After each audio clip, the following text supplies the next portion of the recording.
2024 का लोकसभा चुनाव भारत का सबसे महंगा चुनाव कहें तो शायद गलत नहीं होगा, क्योंकि ये कहा जा रहा है कि 543 सीटों पर होने वाले 18वीं लोकसभा के इस चुनाव में करीब 1.35 लाख करोड़ रुपए खर्च किए गए।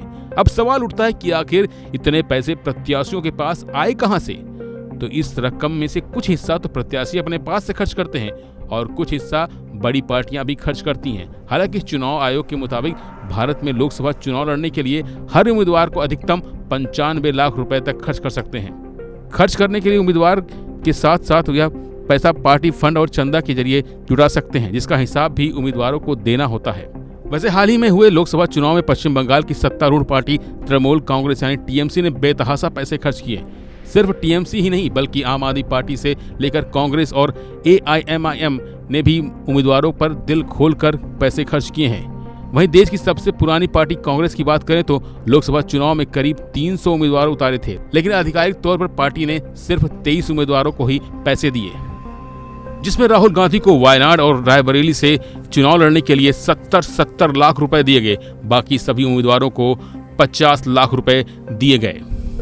वहीं आम आदमी पार्टी ने लोकसभा चुनाव में अपने 3 उम्मीदवारों के चुनाव पर 60 लाख रुपए से अधिक ही खर्च किए। आम आदमी पार्टी ने इन उम्मीदवारों में से 2 ने दिल्ली से जबकि 1 उम्मीदवार ने गुजरात से चुनाव लड़ा था। वहीं एआईएमआईएम ने पार्टी अध्यक्ष असदुद्दीन ओवैसी को चुनाव लड़ाने के लिए 2 किस्तों में 52 लाख रुपए खर्च किए।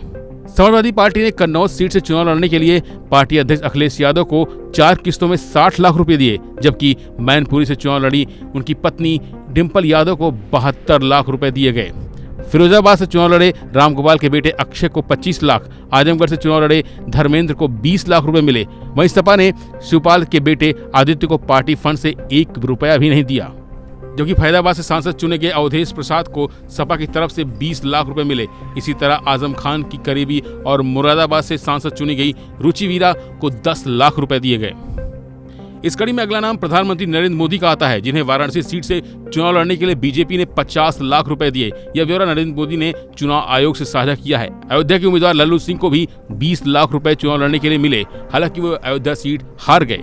इस तरह मंडी से चुनाव मैदान में उतरी बॉलीवुड अभिनेत्री कंगना रनौत को बीजेपी ने 50 लाख रुपए पार्टी फंड से दिए और कंगना रनौत भी चुनाव जीत गई हैं। अब इन सब के बीच एक पार्टी का जिक्र करना बेहद जरूरी है और वो है बीएसपी यानी बहुजन समाज पार्टी, जिसने लोकसभा चुनाव में अपने प्रत्याशियों को एक भी पैसा पार्टी फंड से नहीं दिया। बीएसपी ने यूपी की 80 लोकसभा सीटों पर चुनाव लड़ी। इसके अलावा पार्टी ने मध्य प्रदेश, हरियाणा समेत कई राज्यों में भी उम्मीदवार उतारे। इन सब राज्यों में पार्टी उम्मीदवारों को चुनाव लड़ने के लिए एक भी पैसा नहीं दिया गया। यानी कुल मिलाकर इस बार चुनाव में पार्टियों ने जीतने के लिए अपने काम से ज्यादा पैसे पर भरोसा किया और यही वजह रही कि पार्टियों ने दिल खोलकर अपने प्रत्याशियों पर पैसे खर्च किए। फिलहाल के लिए बस इतना ही। बाकी अपडेट के लिए बने रहिए वन इंडिया हिंदी के साथ।